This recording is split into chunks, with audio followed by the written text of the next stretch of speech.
अनादि टीवी के खास कार्यक्रम भाग्य समाधान में आप सभी दर्शकों का बहुत स्वागत है और मैं हूं आपके साथ पूनम जैन। आपकी हर समस्या का समाधान लेकर मेरे साथ लाइव जुड़े हैं ज्योतिष आचार्य पंडित अरविंद तिवारी जी। स्वागत है पंडित जी आपका। आज के हमारे खास कार्यक्रम में हम बात करेंगे आपकी राशियों को लेकर। क्या कहती है आपकी राशि, कैसा रहेगा आपका दिन, क्या करें और क्या ना करें, किन बातों का आपको खास ध्यान रखना है, इन्हीं सब बातों को लेकर आज हम चर्चा करेंगे हमारे इस खास कार्यक्रम भाग्य समाधान में। और इसी बीच अगर आपका कोई सवाल है तो आप हमें फोन भी कर सकते हैं। नंबर आपके टेलीविजन स्क्रीन पर लगातार फ्लैश हो रहे हैं। तो आइए कार्यक्रम की शुरुआत करते हैं और सबसे पहले पंडित अरविंद तिवारी जी से जानते हैं क्या कहता है आज का पंचांग और किस प्रकार की ग्रहों की स्थिति है। बिल्कुल, आज सभी दर्शकों को, सबसे पहले अनादि टीवी के जितने भी दर्शक हमारे इस लोकप्रिय कार्यक्रम भाग्य समाधान को देख रहे हैं उन सभी को मेरा प्यार भरा नमस्कार। और आज के पंचांग की हम लोग शुरुआत कर लेते हैं। आज का दिन 24 फरवरी 2021 बुधवार का दिन है। माघ मास शुक्ल पक्ष की आज द्वादशी तिथि है। आज विक्रम संवत 2077 है। आज शक संवत 1942 है। आज का ये जो योग है वो सौभाग्य योग है। आज का जो करण है वो बब नामक करण है। आज राहु काल दोपहर में रहेगा लगभग 12 से 1:30 बजे के बीच में, तो राहु काल के दौरान कोई भी काम ना ही करे तो ज्यादा बेहतर होगा। आज जो ग्रहों की स्थिति है वो इस प्रकार से है। सूर्य कुंभ राशि में है, चंद्रमा कर्क राशि में है, मंगल वृषभ राशि में है, बुध मकर राशि में है, शुक्र कुंभ राशि में है, शनि मकर राशि में है, राहु वृषभ राशि में है और केतु वृश्चिक राशि में भ्रमण करते रहेंगे। तो ये था आज का पंचांग। जी पंडित जी, आज का पंचांग आपने बता दिया, राशियों के बारे में भी हम जानेंगे, लेकिन उससे पहले आज का हमारा विषय जो है काफी इंटरेस्टिंग है। जी हाँ, महिलाओं के माथे की बिंदी उनका व्यक्तित्व बतलाती है। आपने देखा होगा कि अक्सर महिलाएं अलग अलग प्रकार की बिंदियां अपने माथे पर लगाती हैं, जिससे उनके व्यक्तित्व के बारे में बहुत आसानी से बताया जा सकता है। कई महिलाएं छोटी बिंदी लगाती हैं, कई महिलाएं मध्यम आकार की लगाती हैं और कुछ महिलाएं गोल बिंदी लगाती हैं और कुछ जो है चौकोर यानी कि स्क्वायर शेप में बिंदी लगाती हैं। यानी कि कहने का तात्पर्य है कि अलग अलग प्रकार की बिंदियां उनके व्यक्तित्व को बहुत आसानी से बतला सकती हैं। तो आज हम पंडित जी से इसी पर चर्चा करने वाले। पंडित जी, जिस तरीके से जो है बिंदी से व्यक्तित्व, ये कोई शायद पहली बार ही सुन रहा होगा कि बिंदी से कैसे किसी के व्यक्तित्व का पता लगाया जा सकता है, तो आप बताइए दर्शकों को। बिल्कुल, मैं आज हमारे दर्शकों की इस जो मन में ये भाव उभर रहा है, खासतौर से महिला दर्शकों के मन में, क्योंकि अक्सर बिंदियों का इस्तेमाल महिलाओं के द्वारा किया जाता है। हालांकि हमारे यहाँ प्राचीन काल में पुरुष भी मस्तक पर तिलक लगाया करते थे, अर्थात गोल तिलक लगाते थे। आपने कई बार देखा होगा राम नामी तिलक लगाते हैं जो कि त्रिशूल के आकार का होता है। आपने पुरुषों को एक त्रिपुंड के आकार का अर्थात मस्तक पर 3 रेखाएं लगाते हुए देखा होगा। तो हमारे यहाँ तिलक लगाने की परंपरा प्राचीन काल से ही है। महिलाएं गोल रंग का सिंदूर अपने न केवल अपने मस्तक पर भी माथे पर भी लगाती हैं और अपने मांग भरने के लिए भी उसका इस्तेमाल करती है। लेकिन सिंदूर या जो रोली है उसका इस्तेमाल हमारे शरीर में किया जाता है। उसके पीछे का सबसे बड़ा कारण है कि हमारे शरीर के जो ऊर्जा चक्र हैं उनको हम कहीं ना कहीं जागृत करने का प्रयास करते हैं। हमारे शरीर का जो सबसे आसान चक्र जागृत होता है वो होता है हमारे मस्तक पर, यानी हमारी आंखों के दोनों जो भव्य हैं उसके ऊपर एक चक्र होता है जिसको हम आज्ञा चक्र के नाम से जानते हैं। और आप यदि अपने इस आज्ञा चक्र को जागृत करना चाहते हैं तो आप वहां पर एक सुंदर सा तिलक लगा लीजिए। जैसे आपने देखा होगा मेरे मस्तक पर एक सीधा तिलक मैंने लगाया हुआ है। तो मैंने अपने माथे की भवों से लेकर ऊपर तक अपने आज्ञा चक्र को जागृत करने की कोशिश की है। ये चक्र जब जागृत होता है तो हमारे पीछे का एक जो ऑरा होता है, आपने भगवान के बहुत सारे सुंदर सुंदर से चित्र देखे होंगे, उनके पीछे गोल रंग का चक्र आपको हमेशा हर ईश्वर के पीछे दिखाई देता है। तो ये ऑरा होता है, ये हर मनुष्य के पीछे होता है, हमको सामान्य आंखों से दिखाई नहीं देता है।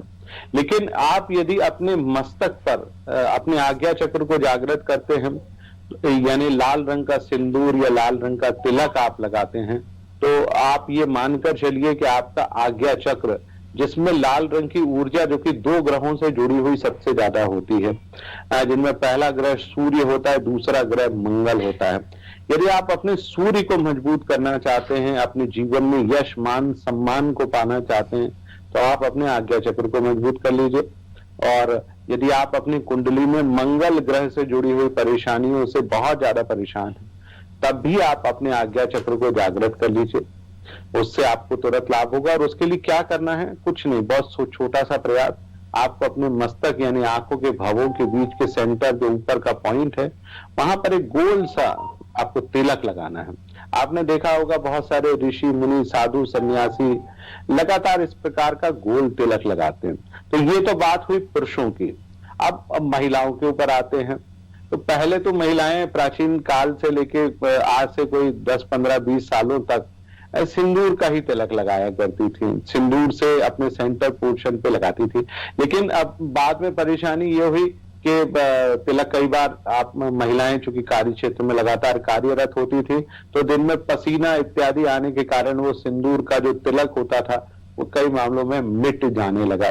तो उसकी जगह ले ली बिंदी ने, जो कि चिपकने वाली होती है। आपने देखा उसके नीचे ग्लू लगी होती है और महिलाएं बहुत आसानी से उसको लगा लेती हैं। तो आप देखिए कि उसमें भी बिंदियों का पहले तो एक ही प्रकार आता था, सेंटर पॉइंट में गोल टाइप में आता था कि आप उसको लीजिए और चिपका लीजिए। पहले तो चिपकाने के लिए उसके लिए एक राहर आती थी, यानी हल्की सी गोंद पहले आती थी, प्लास्टिक की होती थी, उसको चिपकाया करती थी। आजकल तो कपड़े में भी आती है, वेलवेट में भी आती है, और अलग अलग तरह तरह प्रकार, प्लास्टिक से लेके बहुत सारी चीजों में बिंदियां आती हैं। उसमें भी आप देखिए बहुत तरह तरह की चीजें आती हैं। बहुत पतली बारीक सी बिंदी होती जो आसानी से दिखाई नहीं देती। महिलाएं, बच्चियां, स्त्रियां उनको लगाती हैं। इसके बाद आप देखते होंगे कि उससे थोड़ी सी बड़ी आकार की बिंदी होती है जो थोड़ी सी दिखती है, लेकिन कई मामलों में वो आज्ञा चक्र को उतना प्रभावित नहीं करती। इसके बाद आप देखती हैं कि बिंदी जो है वो सेंटर पॉइंट में थोड़ी सी बड़ी गोल होती है। आपको अमूमन ऐसी महिलाएं दूर से दिखाई दे जाती हैं। इसके बाद आजकल बिंदियों का एक और प्रकार आ गया है, लंबी बिंदी लोग लगाती हैं। लंबी बिंदियों के अलावा आप देखेंगे कि बिंदियों में भी एक स्क्वायर शेप आता है, अर्थात मटकी के आकार की बिंदी आती है। आपने कई बार अपने देखा होगा कि बीच में से तो वो थोड़ी सी मोटी होती है, लेकिन ऊपर से थोड़ी पतली होती है। इसके अलावा एक और बिंदी का आकार यदि आप ध्यान से देखें तो कई बार बिंदी सीधी होती है, फिर साइड से तिरछी होती है, फिर सीधी होती है, फिर तिरछी होती है, ऊपर चली जाती है। कई बार एक ही बिंदी में बहुत अलग अलग आकार की बिंदियां आपको दिखाई देती हैं। नीचे बड़ी है, गोल है, बीच में कुछ पतली सी हो जाती है, फिर ऊपर जाकर गोल हो जाती है, फिर उसके ऊपर वो पतली सी हो जाती है। तो आप देखिए कि तरह तरह की बिंदियां हैं, और जो भी महिलाएं, जो भी कन्याएं, जो भी बच्चियां इस प्रकार की बिंदी लगाती हैं, आप देखिए उनके उस बिंदी लगाने का जो पैटर्न होता है लगभग एक जैसा ही होता है, उसमें बहुत ज्यादा बदलाव नहीं करती हैं। कई बार उसी पर वो हमेशा उसी तरह की चीजें अलग अलग रंगों की बिंदियों को भी लगाती हैं। तो ये सारी बिंदी लगाने का जो एक तरीका है, ये हमारे व्यक्तित्व को बतलाता है कि आखिरकार हमारे व्यक्तित्व है किस प्रकार का, हम जीवन में कब और किस प्रकार से अपने जीवन को जीने की कोशिश करेंगे। तो आज के विषय में हम यही बतला रहे हैं कि कैसी बिंदी आप लगाती हैं तो आपका व्यक्तित्व कैसा होता है। और आप यदि किसी के व्यक्तित्व के बारे में जानना चाहती हैं तो मुझे लगता है उससे बहुत आसानी से आपको पता लग सकता है। जी पंडित जी, ये तो आपने एक बहुत ही अलग विषय हटके बताया है कि बिंदियों से भी किसी के व्यक्तित्व का पता लगाया जा सकता है। हम आगे इस पर और भी चर्चा करेंगे, लेकिन उससे पहले हम 3 राशियों की बात कर लेते हैं, मेष, वृषभ और मिथुन राशि की, क्योंकि जो है दर्शक बेसब्री से अपनी राशियों का भी इंतजार करते हैं कि आज का उनका दिन कैसा रहने वाला है, आज के दिन क्या करें और वो क्या ना करें। बिल्कुल, और मैं आज की जो विषय है उसकी बात कर लेता हूं। और सबसे पहले जो पहली 3 राशियां हैं उसकी शुरुआत कर लेते हैं मेष राशि से। तो मेष राशि वाले जातकों का समय आज बहुत कमजोर है। कोई भी काम सही तरीके से ना हो पाने के चलते आज मन थोड़ा अप्रसन्न सा बना रहेगा। काम काज में उतना मन नहीं लगेगा जितने की आप अपेक्षा कर रहे हैं। परेशानी कहीं ना कहीं मुझे लगता है कि आज के दिन आपको अवश्य होने जा रही है। चिंता बिल्कुल भी ना करें, आने वाले 2 दिन के बाद समय आपका ठीक होगा। और आज प्रेम संबंधों से बचने की कोशिश करें। आज जितने भी जरूरी काम है उनको आप ना ही करें, तो मुझे लगता है कि आज आपके लिए थोड़ा सा बेहतर अवश्य होगा। अगली राशि की हम बात कर लेते हैं। अगली राशि है वृषभ राशि। तो देखिए, वृषभ राशि वाले जातकों शानदार है, क्योंकि आपका राशि स्वामी शुक्र आज आपकी भरपूर तरीके से सहायता करने जा रहा है। आपको यश मान सम्मान मिलेगा। यदि आप प्रेम संबंधों से जुड़े हुए तो आपको एक नई ऊंचाइयां आप अवश्य छू सकते हैं। कामकाज में पूरी तरह से आपकी सहायता होने की संभावना है। सबसे महत्वपूर्ण चीज, यदि आप किसी अपने कार्य क्षेत्र से जुड़े हुए किसी यात्रा पर आप जा रहे हैं तो आपकी यात्रा सफल और सुखद अवश्य होने जा रही है। तो कुल मिलाकर समय आपका बहुत शानदार है, इसका भरपूर तरीके से आप लाभ उठा लीजिए। अगली राशि की हम बात कर लेते हैं। अगली राशि है मिथुन राशि। तो देखिए, मिथुन राशि वाले जातकों का समय आज सामान्य सा बना हुआ है, क्योंकि चंद्रमा का गोचर द्वितीय भाव में अनावश्यक परेशानियां देता है। खासतौर से घरेलू परेशानियां आपको बहुत तंग करती हैं। कामकाज की परिस्थितियां उतनी बेहतर नहीं होती जितनी कि आप अपेक्षा कर रहे हैं। प्रेम संबंधों में एक सामान्य स्थिति बनी रहती है। तो कुल मिलाकर समय बहुत सामान्य सा बना हुआ है। इस अच्छे समय का आप थोड़ा सा इंतजार कर लीजिए। प्रेम संबंधों से बचे और वैवाहिक जीवन में अपने पार्टनर के साथ बहुत अच्छा व्यवहार करेंगे। मुझे लगता है कि आज का दिन अवश्य ही ठीक हो सकता है। जी, तो चलिए, पंडित जी ने 3 राशियों के बारे में बता दिया। हम अगली और राशियों के बारे में जानेंगे, लेकिन उससे पहले जान लेते हैं कि जिस प्रकार से पंडित जी अलग अलग आकार की बिंदियां होती हैं, तो अगर गोल और मध्यम आकार की बिंदी, उसके बारे में भी आप थोड़ा सा विस्तार से बता दीजिए कि गोल जो बिंदी लगाते हैं उन महिलाओं का व्यक्तित्व कैसे पहचान सकते हैं, क्या होता है, क्या जो ऐसी बातें होती हैं, और चौकोर स्क्वायर शेप में लगाने वाली जो बिंदियां होती है उन महिलाओं का व्यक्तित्व कैसा होता है। साथ ही आज्ञा चक्र की भी आपने बात की थी, तो अगर बिंदी नहीं लगाते तो क्या प्रभाव पड़ता है, तिलक नहीं लगाते तो क्या प्रभाव पड़ता है, और अगर लगाते हैं तो कितना और क्या प्रभाव पड़ता है। चलिए पूनम जी, आपने बहुत सारे प्रश्न पूछे, एक एक करके मैं आपके जिज्ञासाओं का समाधान किए देता हूं। सबसे पहले मैं बात कर लेता हूं छोटी बिंदी। आपने देखा होगा अक्सर महिलाएं या बहुत सारी जो कामकाजी स्त्रियां और लड़कियां बच्चियां होती हैं, वो अपने जीवन में बहुत हल्की सी और बहुत छोटी सी बिंदी लगाती जो कि दिखाई भी नहीं देती। ऐसी महिलाएं, ऐसी स्त्रियां, ऐसी बच्चियां थोड़ी सी रहस्यात्मक होती हैं। वो अपने आप को उतना एक्सपोज, यानी अपने बारे में लोगों को उतना बताना नहीं चाहती। आप उनके व्यक्तित्व के बारे में बहुत आसानी से नहीं समझ पाते। हालांकि ये बहुत ही सीधे, सच्चे और बड़े सरल हृदय की महिलाएं, स्त्रियां और बच्चियां होती हैं। तो अपने आप में थोड़ा सा व्यक्तित्व को छुपा कर रखती हैं। हमेशा दूसरे लोग इनको आसानी से डोमिनेट कर लेते हैं। बहुत सारे लोग इनको बहुत जल्दी प्रभावित कर लेते हैं और बहुत जल्दी ये लोगों के प्रभाव में भी आ जाते हैं। चूंकि आज्ञा चक्र जागृत नहीं हो पाता, आप बिंदी बहुत छोटी लगाती हैं, तो आप अपने डिसीजंस भी कई मामलों में दूसरों की सहायता से लेना पसंद करती हैं। अब बिल्कुल बारीक महीन से थोड़ी सी बड़ी बिंदी हम लगाते हैं, लेकिन आंखों की भवों के थोड़े से ऊपर लगाते हैं। तो ऐसे लोग डिसीजन मेकिंग तो बहुत अच्छा होता है, निर्णय लेने की क्षमता बहुत अच्छी होती है, दूसरों के साथ काम करने की रुचि भी इनमें बहुत पाई जाती है, परंतु अपने व्यक्तित्व में जो निखार लाना चाहिए वो नहीं ला पाती। निर्णय लेने की क्षमता होती बहुत है, दूसरों को बहुत अच्छा सलाह देती हैं, लेकिन कई बार अपने निर्णय लेने के लिए इनको दूसरों की आवश्यकता पड़ती है। इसके बाद आप देखेंगे बिंदी का एक और आकार होता है जो कि बड़ा और चौड़ा आकार होता है, जो कि मस्तक के बिल्कुल सेंटर पॉइंट पे आप लगाती हैं। ऐसी महिलाएं बहुत डोमिनेटिंग होती हैं, अर्थात बहुत प्रभावशाली होती हैं। नेतृत्व करने की क्षमता इन महिलाओं में सबसे ज्यादा पाई जाती है। आप देखेंगे अमूमन ऐसी महिलाएं आपको मिलेंगी, या स्त्रियां आपको या बच्चियां आपको मिलेंगी, तो वो बहुत जल्दी लोगों को अपने प्रभाव क्षेत्र में ले लेती हैं। अर्थात तो उनका प्रभाव क्षेत्र कहीं ना कहीं बहुत ज्यादा और बहुत बड़ा पाया जाता है। इसके बाद आपने देखा होगा कि बिंदी में कई बार बिंदी जो लगाई जाती है, वो बिंदी जो है वो सिंदूर की लगाती हैं, अर्थात वो प्लास्टिक की ग्रीजी वाली बिंदी नहीं होती है। गोल सिंदूर या रोली से वो बिंदी लगाती हैं, तो ऐसी महिलाओं का आज्ञा चक्र बहुत ज्यादा होता है। आध्यात्मिक क्षेत्र में खासतौर से इस प्रकार की महिलाओं को आप देखेंगे तो साधु संत या इनमें एक लोगों को प्रभावित करने की क्षमता बहुत ज्यादा पाई जाती है, क्योंकि वो अपने आज्ञा चक्र को नियमित रूप से जागृत करती रहती हैं। क्योंकि ये जो सेंटर पॉइंट है जहां पर ये हम बिंदु लगाते हैं, ये बिल्कुल आज्ञा चक्र होता है जो सबसे आसानी से जागृत होता है। अर्थात आप कई बार किसी बात को कह देते हैं तो वो आपकी बात सच साबित हो जाती है।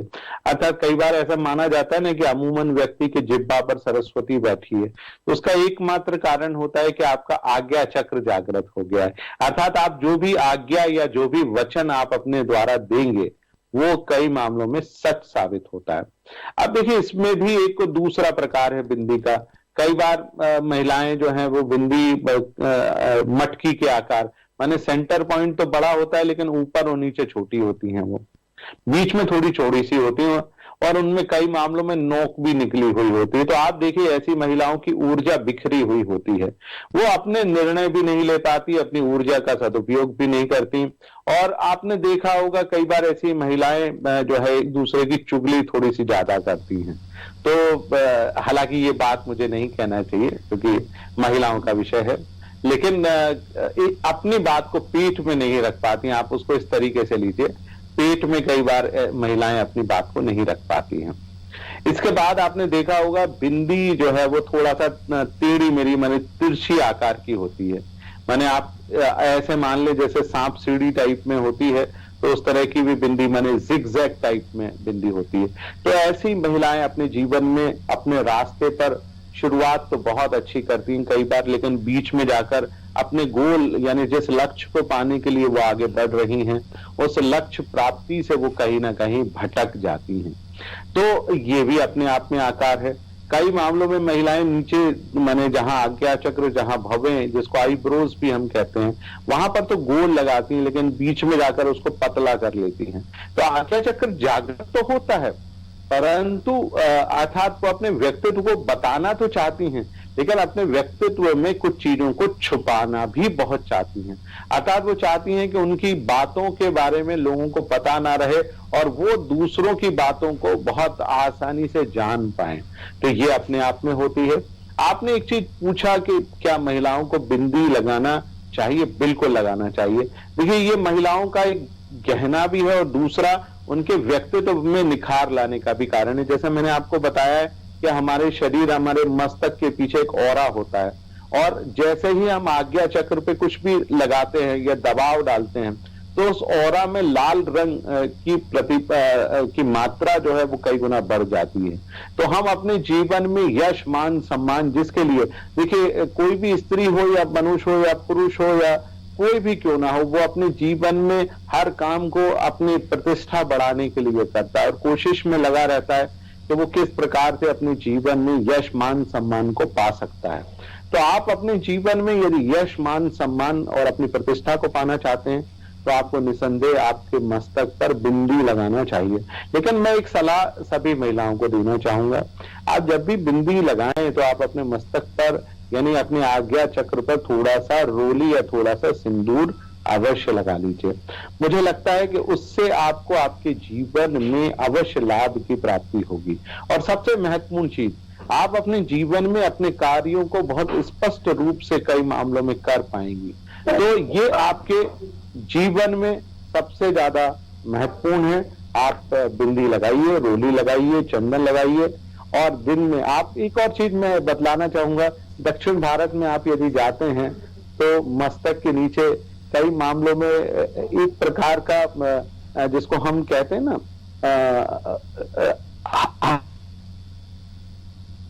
राख होती है या उस तरह की एक चीज होती है, उसको भी वो कई मामलों में लगाती हैं। तो ये दक्षिण भारत की एक परंपरा है जिसमें वो आज्ञा चक्र यानी आपके बिल्कुल सेंटर पॉइंट पे एक लंबी लाइन, नीचे की तरफ लाइन वो जरूर खींचती हैं। ये एक प्रकार से त्रिपुंड या भस्म, चूंकि दक्षिण भारत में भगवान शिव और उनके पुत्र कार्तिकेय की पूजा की परंपरा है, तो भगवान शिव और कार्तिकेय इस प्रकार एक नीचे की तरफ खड़ी लंबी लाइन लगाते हैं। तो वो भी भस्म लगाते हैं या राख जिसको हम कहते हैं, वो लगाते हैं, तो वो भी अपने आप में इस बात का द्योतक होता है कि जीवन में हमको किसी भी प्रकार या किसी भी वस्तु में कोई प्रकार के मोह का त्याग कर दिया है, और मोह का त्याग करने के बाद हमारा एकमात्र उद्देश्य मोक्ष की प्राप्ति, अर्थात हम अपने जीवन में केवल और केवल मोक्ष पाना चाहते हैं। बिल्कुल। तो इस प्रकार से भी लोग लगाते हैं।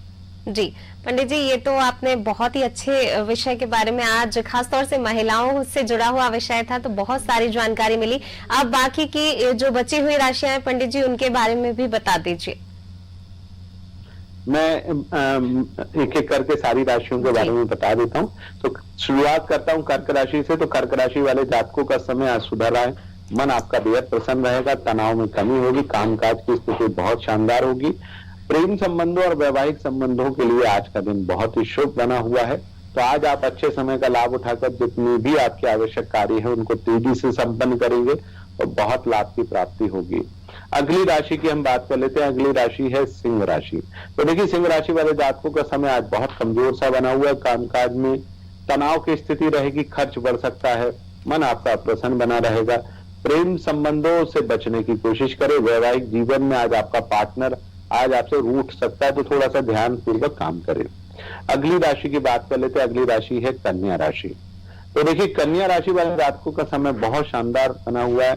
समय लगातार आपके पक्ष बना रहेगा, तो जितने भी आपके आवश्यक काम हैं उनको आप तेजी से संपन्न करने को जरूर लाभ होगा। खासतौर से शासकीय क्षेत्र में आपको विशेष सफलता प्राप्ति के योग बन रहे हैं। अगली राशि की हम बात कर लेते हैं। अगली राशि है तुला राशि। तो तुला राशि वाले जातकों का आज समय बहुत शानदार है, क्योंकि चंद्रमा का दशम भाव में गोचर आपके कामकाज को बहुत मजबूत बनाएगा। यदि आप धन से जुड़े हुए किसी कार्य को करने जा रहे हैं तो उस क्षेत्र में भी आज आपको सफलता प्राप्त होगी। तो कुल मिलाकर समय बहुत शानदार बना हुआ है। अगली राशि की हम बात कर लेते हैं। अगली राशि है वृश्चिक राशि। तो वृश्चिक राशि वाले जातकों का समय आज से ठीक हो रहा है। काम काज में मन लगेगा, भाग्य में आ रहे अवरोध दूर होंगे। खासतौर से धार्मिक क्षेत्रों में आपकी रुचि बढ़ सकती है, तो इस अच्छे समय का भरपूर तरीके से लाभ उठा लीजिए। अगली राशि की हम बात कर लेते हैं। अगली राशि है धनु राशि। तो धनु राशि वाले जातकों का समय आज कमजोर सा बना हुआ, मन अप्रसन्न रहेगा, कामकाज में बिल्कुल भी मन नहीं लगेगा। जितने आपके आवश्यक कार्य हैं उनको आप तेजी से संपन्न करेंगे, तो मुझे लगता है अवश्य लाभ की प्राप्ति होगी। अगली राशि वाले जातकों का हम बात कर लेते हैं, वो है मकर राशि। मकर राशि वाले जातकों के सितारे आज आपके संबंधों को बहुत मजबूत करने जा रहे हैं। प्रेम संबंधों और वैवाहिक जीवन के लिए दिन बहुत शानदार है। कामकाज बहुत ही मजबूत बना रहेगा। अगली राशि की हम बात कर लेते हैं। अगली राशि है कुंभ राशि। तो आज कुंभ राशि वाले जातकों का दिन बहुत शानदार है। जितने भी शुभ ग्रह हैं वो सब आपके पक्ष में हैं, तो आपके विरोधी आज कमजोर रहेंगे।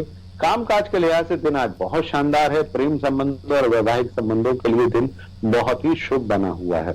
अंतिम राशि यानी मीन राशि की हम बात कर लेते हैं।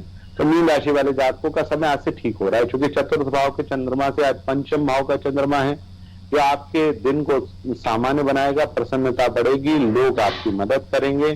कामकाज के लिहाज से आज का दिन बहुत ही शुभ है। तो ये था आज 12 राशियों का राशिफल। जी बहुत बहुत धन्यवाद पंडित जी, इतनी अच्छी जानकारी हमारे दर्शकों तक पहुंचाने के लिए, साथ ही राशियों के बारे में भी आपने बताया। उम्मीद है पंडित अरविंद तिवारी जी की इन जानकारियों से आपको जरूर लाभ होगा। अपने ग्रह, नक्षत्र और उनकी दशा और दिशा को अपने पक्ष में करने के लिए देखते रहिए हमारे खास कार्यक्रम भाग्य समाधान। आज के इस कार्यक्रम में फिलहाल इतना ही, फिर मुलाकात होगी अगले एपिसोड में। तब तक के लिए आप देखते रहिए अनादि टीवी। नमस्कार।